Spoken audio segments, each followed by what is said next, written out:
Bonjour, je suis Tom Migo de Tom Migo Photographie et bienvenue dans cette série où nous apprenons Photoshop pas à pas. Alors dans les épisodes précédents, nous avons vu l'outil de base qui est l'outil de sélection. Et bien aujourd'hui, nous allons voir un autre outil que je définirai comme étant un autre outil de sélection, mais il ne s'appelle pas outil de sélection dans Photoshop, il s'appelle l'outil lasso. Et alors l'outil lasso, en fait, vous l'avez dans la boîte à outils, c'est-à-dire à votre gauche, sous l'outil de sélection. Vous voyez, et puis d'ailleurs, il a un icône particulier qui représente un lasso. Alors, quand on clique dessus, eh bien, on s'aperçoit que tout comme l'outil de sélection que nous avons vu précédemment, il y a trois facettes à cet outil. Alors, la première facette, c'est l'outil lasso. C'est son nom. Moi, je rajouterai outil lasso libre et vous allez voir dans un instant pourquoi. Alors, ensuite, une autre variante, c'est l'outil lasso polygonal. Alors, polygonal, vous allez avoir une petite idée à quoi ça va servir et puis vous remarquez un petit peu l'icône, ça vous donne un petite puce à l'oreille. Et puis la dernière facette, eh bien, c'est l'outil lasso magnétique et vous verrez, celui-ci, on a tendance à l'oublier et c'est un tort. Alors, vous remarquez que pour ces trois facettes, pour cet outil lasso, en fait, vous avez un raccourci clavier qui est la lettre L. Alors, qu'est-ce que ça veut dire? Ça veut dire que pour le sélectionner, eh bien, vous faites L, mais si vous voulez passer à travers les différentes facettes et choisir la facette dont vous voulez utiliser, il vous suffit simplement d'appuyer sur la touche Shift et d'appuyer sur L. Et à chaque fois que vous appuyez sur L, en fait, vous remarquez que vous passez d'une facette à l'autre. Voilà. Alors, pour ceux d'entre vous qui découvrent cette série, vous m'entendez parler de raccourci clavier. Alors, Photoshop, c'est une bombe, c'est une usine à gaz. Il y a énormément de choses, énormément de fonctionnalités que l'on peut faire avec Photoshop.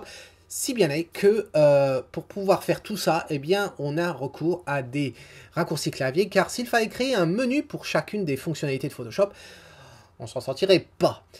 On aurait des menus de la taille de la Bible, c'est dire. Donc, vous en faites pas, vous avez les raccourcis qui s'affichent sur votre écran au fur et à mesure des vidéos. Aussi, comme vous le savez peut-être, pour chacune des vidéos que j'ai publiées depuis 2012, j'ai toujours écrit un article blog sur mon site, donc tommigophotographie.com, dans la section éducation. Et pour cette série, Apprendre Photoshop, en fait, je vous donne une liste de tous les raccourcis que nous voyons épisode par épisode, que vous soyez sur un PC ou sur un Mac. Alors, on va commencer. Pour illustrer le fonctionnement de cet outil lasso, je vais créer un nouveau document et je vais créer une forme. Alors, pour créer un nouveau document, vous vous rappelez, hein, c'est CTRL-N, comme Noémie, et puis on va, ou commande N si vous êtes sur un Mac, et puis c'est simplement un document, voilà, rien de particulier, contenu blanc. Voilà. Et puis on va zoomer, donc CTRL ou commande 0 pour zoomer bien comme il faut, comme on a vu la fois dernière. Et puis pour créer une forme, eh bien, je vais utiliser l'outil que nous avons vu, c'est-à-dire l'outil de sélection. Alors vous vous rappelez, hein, on appuie sur la touche M pour l'outil de sélection qui se trouve juste au-dessus, voilà. Et puis on choisit la variante rectangle de cet outil. On va créer un gros rectangle, voilà. Et puis on va étendre cette sélection, on va faire un cercle. Alors on va utiliser la version ellipse de l'outil de sélection. Et alors pour ça on fait Shift M pour changer de facette de cet outil. On reste appuyé sur le Shift pour avoir le petit plus pour étendre la sélection. Et puis on fait un cercle, voilà, enfin c'est plutôt un ovale. Et puis on va compliquer un peu les choses, on va rajouter un autre rectangle. Alors Shift M encore une fois, on repasse en rectangle et là, on reste appuyé sur le Shift hein, pour avoir le petit plus, très très important. Et puis on crée un rectangle. Voilà, on a cette forme qu'on va remplir comme on a fait énormément de fois la fois dernière, en faisant simplement édition et remplir, ou bien Shift F5, et puis on va la remplir avec la couleur de premier plan qui est ici la couleur rouge, et on fait OK, et on a cette forme que je vais désélectionner maintenant, donc CTRL ou commande D. Voilà. Alors, pourquoi j'ai fait cette forme? Tout simplement parce que c'est une forme faite à partir de plusieurs formes. Une forme faite à partir de plusieurs formes. Ok, c'est pas très très joli tout ça, mais je suis pas un poète. Donc en fait, c'est une forme basée sur deux rectangles et un ovale. Alors, c'est pas forcément simple si je devais sélectionner toute cette forme.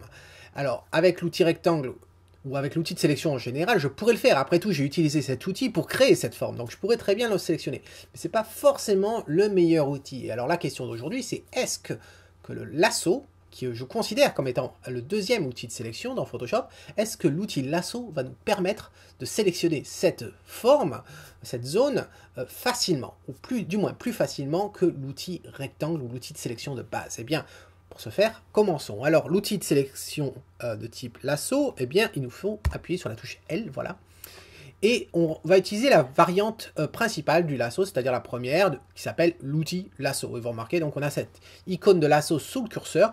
Et comment il fonctionne? Eh bien c'est simple, il suffit de cliquer sur votre souris, rester appuyé, et vous vous déplacez, et là vous faites toutes les formes que vous voulez. Vous pouvez faire un super petit nuage, voilà. Et vous revenez au point de départ, vous lâchez, ça vous fait votre sélection. Alors, pour fermer votre sélection, vous pouvez faire comme j'ai fait, revenir au point de départ, ou bien simplement vous cliquez là, vous déplacez, et puis si vraiment vous voulez simplement une ligne droite jusqu'à votre point de départ, ben vous lâchez votre souris, ça vous fait votre ligne droite, voilà. Alors, l'outil lasso ici, est-ce qu'il va nous permettre de faire un bon boulot de sélection? Alors, vous remarquez, là je clique, et puis je vais me déplacer, je devrais peut-être zoomer, mais bon on va aller assez vite ici, mais vous remarquez, je suis pas très droit, j'ai mangé un peu sur le blanc, sur le rouge, pourtant j'ai pas bu de whisky les gars, j'ai pas bu de whisky, j'ai bu une bière. Et pourtant je tiens un peu à l'alcool. Buvez avec modération bien sûr. Alors là, bon, je me déplace et tout, et vous voyez, bon, ça n'a pas l'air d'être l'idéal, ça va être lent, et puis pour faire une ligne droite, surtout avec une souris, c'est pas l'idéal du tout. Donc, clairement, ça n'a pas l'air d'être notre outil de sélection, de prédilection pour sélectionner cette zone-là. Alors, est-ce que ça veut dire que cet outil de sélection ne sert à rien, cet outil lasso? Eh bien, non, il ne sert pas à rien, et on verra dans des épisodes futurs que, eh bien, quand vous avez besoin de faire une sélection rapide, sans trop de précision, eh bien cet outil-là, il est très pratique. C'est-à-dire que si je n'avais pas besoin d'être très précis, vous voyez, je peux très bien faire ma sélection, hop, et c'est fait. Donc on verra, on aura l'occasion de voir, des fois c'est pratique. Ici, ça ne l'est pas. Alors, pour ceux d'entre vous qui me disent, Tom, t'arrêtes pas de parler d'outils de sélection, mais tu nous parles là de l'outil lasso. C'est peut-être, ça peut être confus, je l'admets. Alors, c'est un abus de langage quand je dis l'outil de sélection, parce que ce n'est pas un outil de sélection, mais je veux quand même que vous compreniez bien qu'il y a une énorme similarité entre cet outil lasso et l'outil de sélection que nous avons vu dans les 2 derniers épisodes. Pourquoi? Eh bien, remarquez les options. On remarque les 4 options en haut qui sont exactement les mêmes que celles que nous avions dans l'outil rectangle de sélection. Alors, ces options-là, je ne vais pas revenir dessus, hein, mais c'est les outils de type sélection. Donc, si vous voulez étendre votre sélection, si vous voulez créer une sélection à chaque fois, ou bien si vous voulez réduire votre sélection, ou bien créer une intersection de sélection. Voilà, c'est à ça que ça correspond. On remarque aussi qu'on a l'option contour progressif, et puis on a l'amélioration du contour. Ces 2 options-là, je vous en ai jamais parlé. Pourquoi? Parce qu'elles méritent un épisode à elles toutes seules, et on le verra normalement dans l'épisode prochain. Voilà. Donc, vous remarquez ça suit la même logique que l'outil de sélection de base. Et vous remarquez également que si je déplace mon curseur, là je suis dans l'outil de lasso, si je déplace mon curseur à l'intérieur de la zone, vous remarquez qu'on retrouve ce type de curseur qui nous indique que si je clique, eh bien je peux déplacer le contour de ma sélection. Vous vous rappelez, on ne déplace pas la sélection, on déplace le contour. Voilà. Donc c'est exactement la même chose que l'outil de sélection de base. Voilà. Alors, clairement, cet outil, pas l'idéal pour sélectionner cette forme si on veut un peu de précision. Alors, désélectionnons tout ça et regardons l'autre facette de l'outil lasso. Alors, l'outil lasso polygonal. Waouh! Alors, polygonal, qui dit polygonal dit forcément polygone. Et alors, pourquoi on parle de polygone? Tout simplement parce que si je clique une fois sur cet outil et que je déplace ma souris sans appuyer, mais il faut quand même avoir la main sur la souris, sinon la souris elle bouge pas, hein, mais bon. Ça vous crée un segment plus ou moins long et à une orientation que vous définissez vous-même. Eh bien, ça vous permet en fait de faire des lignes droites. C'est essentiellement à ça que sert cet outil de sélection. Et quand vous êtes satisfait de la longueur ou de l'orientation, il vous suffit simplement de cliquer. Et là, ça vous fait un point. Et là, vous déplacez encore votre souris et vous remarquez on a un autre segment. Et comme ça, vous pouvez faire toute une sélection qui est en fait un polygone. Alors, quand vous voulez fermer votre sélection, vous avez plusieurs options. Soit vous déplacez jusqu'à votre point de départ et on voit ce petit cercle qui vient d'apparaître sous le curseur. Voilà, quand vous voyez ce petit cercle, il vous suffit de cliquer une fois avec votre souris et ça vous ferme votre sélection. Une autre méthode pour fermer votre sélection, ça serait, vous commencez votre sélection, et quand vous êtes satisfait, que vous voulez simplement une ligne droite vers la fin, eh bien, vous double-cliquez, et ça ferme votre sélection. Une autre option pour fermer votre sélection, c'est, bon, vous cliquez, vous commencez à faire votre sélection, et là, eh bien, vous pouvez appuyer sur la touche CTRL ou la touche commande sur le Mac, et vous remarquez qu'on a ce cercle qui apparaît encore sous le curseur, voilà. Et là, eh bien, soit vous appuyez sur la touche Entrée, soit vous appuyez sur la souris, vous faites un clic gauche, et ça vous le ferme. Ça vous ferme votre sélection, voilà. Alors, Une petite astuce à connaître, c'est que on parle d'angle là, à partir du moment où vous avez un premier segment et que vous avez un deuxième segment, en fait, vous parlez d'angle. Et bien, des fois, ça peut être nécessaire d'avoir un angle précis, c'est-à-dire 90 degrés principalement. Eh bien, vous remarquerez que si vous cliquez, donc là je clique, je fais un segment, et là mon deuxième segment, donc c'est libre. Mais si j'appuie en même temps sur la touche Shift, regardez ce qui se passe. Eh bien, j'ai beau me déplacer le plus rapidement possible, en fait, vous remarquez que l'axe de ce segment, l'orientation de ce segment, en fait, se déplace par 45 degrés. Ce qui va être très pratique pour obtenir 90, car 45 multiplié par 2, 90 degrés. Et 90 degrés est un angle droit. Donc, un polygone qui contient un angle droit, c'est un polygone qui contient un angle droit. Voilà, donc ça peut être très pratique. Petite astuce à se rappeler. Une autre astuce que je voudrais vous donner, c'est qu'à certains moments, vous pouvez avoir envie d'avoir une ligne droite, certes, mais après, vous avez envie d'être un peu libre. Voilà, bon, vous avez un moment de légèreté, vous avez envie de vous échapper un petit peu. Eh bien, vous souhaiteriez à ce moment-là utiliser l'outil lasso de base, l'outil lasso libre. Eh bien, pour ce faire, il suffit simplement, tout en restant sur cet outil de lasso polygonal, d'appuyer sur Alt. Et quand vous appuyez sur Alt et vous cliquez avec votre souris, et vous restez appuyé sur votre souris, et je déplace ma souris, remarquez ce qui se passe, le curseur a changé. Et on se retrouve avec ce lasso libre qui part dans tous les sens. Et après, quand vous en avez marre, ben vous lâchez la touche Alt, et on repart sur du strict, des segments droits à des angles. Quand vous êtes satisfait, double-cliquez, ou bien vous appuyez sur CTRL ou commande, entrée ou un clic, et vous fermez votre sélection. Voilà, c'est juste un petit truc, c'est pas forcément quelque chose qu'on utilise tout le temps, mais c'est intéressant de le savoir. Voilà. Alors, la question, est-ce que cet outil polygonal est le meilleur outil de sélection pour sélectionner notre zone rouge? Alors, désélectionnons tout ça, et allons-y. Eh bien, il suffit de cliquer sur le coin. Hop, ça va vite. Regardez, très bien, une ligne droite. Voilà. Après, ici, bon, si je veux vraiment faire l'angle, je pourrais très bien appuyer sur Shift. Voilà. Ici, oh, je vais devoir zoomer là. Ça va être un petit peu difficile. Alors, on se retrouve avec notre ovale là, qui est formé de courbes. Ah, ça va pas être très simple tout ça. Là, je vais en perdre. Là, je vais en gagner. Je vais gagner du blanc et j'en veux pas. Donc, la solution, ça serait de faire eh bien, des petits segments. Et là, ça va prendre un peu de temps quand même de faire des petits segments et on n'est pas sorti de l'auberge. Donc, tout ça pour dire que l'outil lasso polygonal, eh bien, c'est pas mal si on doit faire une sélection qui a des lignes droites. Dès qu'on a des courbes, ça va être difficile. Donc, clairement, c'est pas un outil qu'il nous faut. C'est mal barré pour l'outil lasso pour aujourd'hui. Eh bien, on va voir si... D'ailleurs, je vais vous rajouter une autre option. Vous aimez bien les petits tuyaux. Un autre tuyau, c'est... Je vais le faire sur le blanc pour qu'on le voit bien. Je fais mon angle, voilà. Des fois, ça nous arrive, on déborde, et puis on se dit, ah mince, il faut que j'efface tout, je vais appuyer sur échapper, et je perds tout, et j'ai passé un temps fou à faire cette sélection. J'ai zoomé à 300% pour faire ma sélection, et là, je perds tout après un quart d'heure de sélection. Eh bien, la petite astuce... Là, je fais une sélection bidon, voilà. Et là, disons, tiens, hop, je suis descendu trop bas. Et j'avais pas envie, c'est dommage, je voulais pas descendre trop bas. Eh bien, au lieu de tout effacer, il suffit simplement d'appuyer sur la touche effacer. Ça paraît un peu bizarre, mais c'est ça. Au lieu d'appuyer sur la touche échapper pour tout perdre, ce début de sélection, en fait, vous appuyez sur la touche effacer, vous savez, la flèche qui part vers la gauche. Donc, vous, comme vous me voyez, ça part dans ce sens-là. Eh bien, en fait, ça va annuler le dernier clic. Alors, et là, vous remarquez, j'ai annulé le clic en haut, et là, j'annule le clic qui était en bas. Et là, je peux reprendre d'où je veux, faire ma sélection, etc. Donc, c'est quelque chose d'intéressant à savoir. Voilà, vous appuyez à chaque fois sur effacer, et ça vous annule le dernier point sélectionné. Voilà, petite astuce à se rappeler. Passons maintenant à la dernière facette du lasso, qui est le fameux lasso magnétique. Alors, le lasso magnétique, hop, on va le sélectionner ici, outil lasso magnétique. Alors, comment il fonctionne? Déjà, vous remarquez le petit icône du curseur, c'est un lasso, il a l'air d'avoir des angles, donc un petit peu polygonal, peut-être, sur les bords, un petit peu polygonal. Et puis, on a ce fer à cheval. Alors, ça fera plaisir à Pierre-Alexandre, ce fer à cheval, c'est donc le symbole international du magnétisme. Alors pourquoi magnétisme? Parce que vous allez voir comment il fonctionne. Il fonctionne en fait sur la différence de contraste. Alors ici, qu'est-ce qu'on a? On a notre forme qui est rouge sur un fond blanc.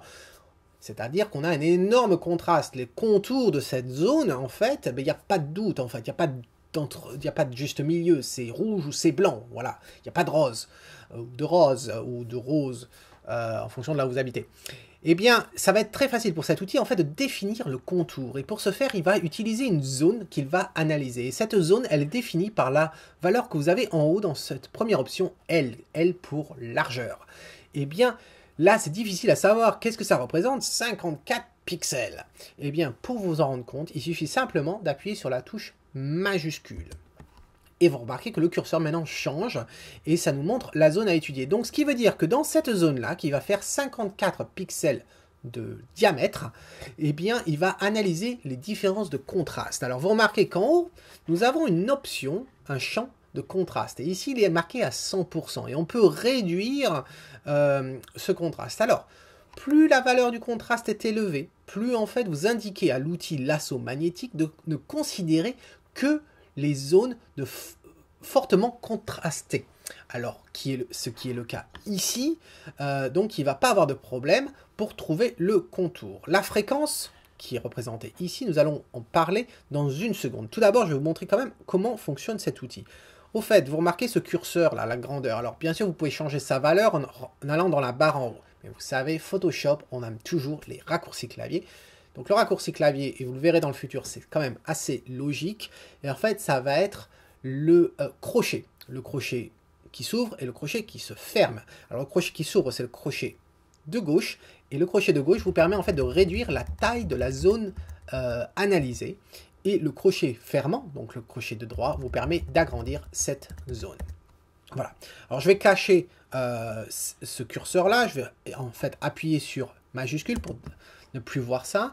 Et puis en fait, il vous suffit simplement de cliquer une fois. Vous cliquez une fois, vous remarquez qu'il nous crée un petit pointeur. Voilà. Et puis là, eh bien, je vais me déplacer sans appuyer sur ma souris. Je me déplace et regardez, il me crée des pointeurs tout le long de la bordure de ma forme rouge. Voilà. Et puis je peux aller relativement vite. Regardez ça, c'est quand même fabuleux. Ça a l'air quand même, c'est magique. C'est magnétique. C'est extraordinaire. Là, j'ai pas fait du bon boulot, je suis allé un petit peu vite. Mais regardez, voilà, hop. Ça nous fait notre sélection. Donc, remarquez que si je clique et que je vais doucement, vous remarquez qu'on a énormément de pointeurs. Et ça, c'est parce que la fréquence est à 100. D'ailleurs, vous remarquez que si je vais plus rapidement, eh bien, l'espace de ces pointeurs s'élargit. Si je réduis la fréquence et que je mets maintenant la fréquence à 20 par exemple, et que je clique et que je me déplace, même si je me déplace doucement, vous remarquez qu'il y a beaucoup moins de pointeurs. Voilà. Mon avis sur la question, c'est utiliser une valeur de fréquence la plus élevée. Je ne vois pas l'avantage à utiliser une valeur de fréquence réduite. Plus vous avez une valeur de fréquence élevée, plus vous avez une sélection précise. Alors j'ai quand même une petite astuce pour vous concernant cette fréquence. C'est-à-dire que des fois vous commencez votre sélection, tout comme pour l'outil lasso polygonal, et puis à un moment donné quelqu'un vous parle, pas, vous regardez pas, et puis vous reprenez, et puis bon vous avez une cagade. Et bien pour revenir en arrière, et bien ça suit la même logique que pour l'outil polygonal, il vous suffit simplement d'appuyer sur la touche, non pas échapper, là ça va tout vous perdre au niveau de sélection, mais simplement la touche effacer, donc le fameux backspace, et ça va supprimer vos points. Et puis je vous conseille de suivre au fur et à mesure avec votre curseur, parce que vous allez vous apercevoir que si vous ne faites pas ça, en fait, eh bien, il vous efface les pointeurs, mais là si maintenant je veux revenir en arrière au dernier pointeur, eh bien en me déplaçant, si je fais pas attention, il va me créer d'autres pointeurs et là on s'en sort plus. Vous voyez, c'est Kafka, ouais, on n'en sort plus. Donc suivez bien les pointeurs que vous effacez au fur et à mesure, suivez-le avec votre curseur. Une autre chose que dont je voulais vous parler par rapport à l'outil lasso magnétique, c'est qu'il a quand même un défaut cet outil-là. C'est que des fois, eh bien, il va avoir du mal à détecter les angles correctement. Donc si par exemple je vais vite là, et puis, hop, on fait le coin, hop, là ça a l'air d'aller, hop, hop, hop. Et puis je vais m'arrêter là et je vais zoomer. Vous allez voir ce dont je veux parler. Regardez le fameux coin que nous avons entre la courbe, je ne vais pas déplacer mon curseur, parce qu'il va me créer d'autres pointeurs, ça va être encore un peu plus confus. Regardez entre la courbe qui se ferme et le fameux angle où ça devient notre dernier rectangle. Vous remarquez que là, il m'a mangé du blanc et j'en veux pas de blanc dans ma sélection. Eh bien, c'est quelque chose qu'il faut prendre en considération quand vous utilisez cet outil. Faites attention aux angles. Alors, vous avez une astuce quand même, parce qu'il y a toujours des astuces dans Photoshop. C'est un outil à astuce. Alors là, je reviens en arrière, comme nous avons vu tout à l'heure. Hop, hop, hop, voilà. Voilà. L'astuce, c'est en fait d'aller au coin où vous savez qu'il va y avoir un changement, où ça va être un angle, et vous cliquez avec votre souris pour forcer la création d'un point. Alors là, j'ai pas fait assez, voilà, j'en crée un deuxième, et là, vous suivez. Pareil, on peut forcer ici, et là, on continue. Je l'ai fait un petit peu haut, là, bon, c'est pas, j'ai pas fait le travail propre. Alors, une petite astuce aussi, qui va dans le même sens que l'outil lasso polygonal, c'est des fois, vous faites donc votre sélection comme ça avec l'outil lasso magnétique et puis à un moment donné, bon, vous arrivez à un endroit et puis vous dites « Ah, en fait, je veux quelque chose d'autre. Je souhaiterais avoir l'outil lasso polygonal à ce moment-là. » Manque de chance, j'ai commencé avec cet outil lasso magnétique. Eh bien, si vous appuyez sur la touche Alt et que vous cliquez une fois, vous remarquez que maintenant le curseur se transforme momentanément en un curseur de lasso polygonal. Et là, tout en restant appuyé sur la touche Alt, je peux avoir ma ligne droite. Voilà. Et puis quand j'en ai marre, eh bien il me suffit de lâcher la touche Alt, faire un clic, et à partir de là, je repasse sur l'outil magnétique. Alors certains me diront, Tom, mais pourquoi il n'y a pas de contraste là? Pourquoi c'est en blanc et ça me crée une sélection? La réponse, c'est je n'en sais rien. Quand vous demandez à quelqu'un de chercher quelque chose et qu'il n'y a rien à chercher, il va forcément vous trouver des poux. Et bien là, il a forcément trouvé des poux. Voilà. Donc, ça, c'était pour passer de l'outil lasso magnétique à l'outil lasso polygonal. Mais des fois, vous avez envie de prendre un bain d'air frais et d'être totalement libre. Vous voulez plus d'angle, plus de ligne de droite et plus de magnétisme non plus. À ce moment-là, vous utilisez quand même la touche Alt. Mais là, vous cliquez, vous restez appuyé sur votre souris et vous vous déplacez. Là, remarquez, le curseur, ça devient le curseur libre, le lasso libre, et il vous fait une sélection comme vous voulez. Et quand vous en avez marre, vous lâchez la touche Alt, et là, vous vous retrouvez avec l'outil lasso magnétique. Vous double-cliquez, vous fermez votre sélection, et vous avez une sélection curieuse. Voilà. Alors, c'est tout ce que je voulais vous dire sur les outils lasso, sur les différentes facettes de l'outil lasso. Une petite note tout de même concernant l'outil lasso magnétique, pardon. Il ne fonctionne que sur des documents de 8 bits. Alors, qu'est-ce que ça veut dire 8 bits? Alors, messieurs, on va éviter les blagues vaseuses pour aujourd'hui. Hein. Je sais qu'il y a de plus en plus de femmes qui nous suivent, enfin, qui me suivent sur cette chaîne. Alors, à quoi ça correspond? Eh bien, c'est tout simplement quand vous faites un nouveau document. Voilà, CTRL ou commande N. Vous remarquez ici, on a le mode de couleur RGB et à côté, on a le nombre de dimensions de votre document. Soit vous avez du 8 bits, du 16 bits ou du 32 bits. Eh bien, sachez que l'outil lasso magnétique ne fonctionne que sur du 8 bits ou du 16 bits. Si vous avez 32 bits, eh bien ça ne marchera pas. Là vous faites 32 bits, vous faites OK, vous voyez on a un nouveau document et regardez l'icône, il vous dit je peux pas, ça fonctionne pas. Pourquoi? Eh bien c'est comme ça, voilà. Alors c'est juste quelque chose à savoir, si vous utilisez des documents en 32 bits, ça peut vous arriver des fois, eh bien faites attention, l'outil lasso magnétique ne fonctionnera pas sur votre document. Alors je pense que c'est tout ce qu'il y avait à voir sur l'outil lasso, l'outil de sélection lasso. Vous remarquez que c'est un outil quand même très puissant, suivant ses variantes qui est utile dans certains cas ou dans d'autres. Alors je sais bien qu'ici on n'a pas vu sur des documents de type photo. Quelqu'un m'a déjà posé la question dans un des commentaires sur les épisodes précédents.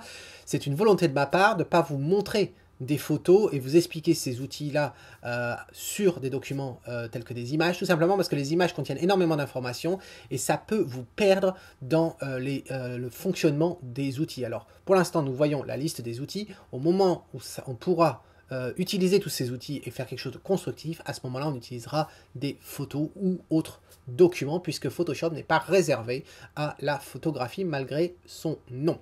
Alors, j'espère que vous avez compris le principe.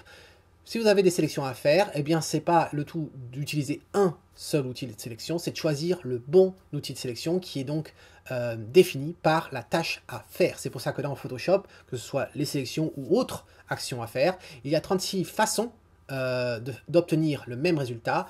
Le tout, c'est de le faire de la façon la plus rapide, la plus effective. Voilà. Donc, comme d'habitude, à la fin de l'épisode, eh bien, vous allez avoir le nom de mes sponsors. Alors, n'oubliez pas, hein, vous pouvez m'aider sur cette chaîne, tout simplement en allant sur... déjà, en allant sur Tomigo Photographie, vous allez dans Éducation et puis vous allez voir tous les articles de blog. Et puis surtout, si vous voulez supporter, m'aider à faire vivre cette chaîne, eh bien, toute contribution est la bienvenue. Là, on vient de commencer un nouveau mois aujourd'hui, au mois de juillet. Eh bien, on a déjà 5 participants et avec 17 €. Donc, allez-y, ça démarre à 1 €. Et puis, vous avez différentes choses que vous pouvez obtenir. Posez vos questions, je développe votre photo ou bien 1 heure de photo avec moi via Skype ou autre. Voilà. Donc, en attendant tout ça, eh bien, c'est Tomigo qui vous dit, si vous aimez ce que vous voyez, eh bien, capturez-le et peut-être amusez-vous dans Photoshop. Ciao!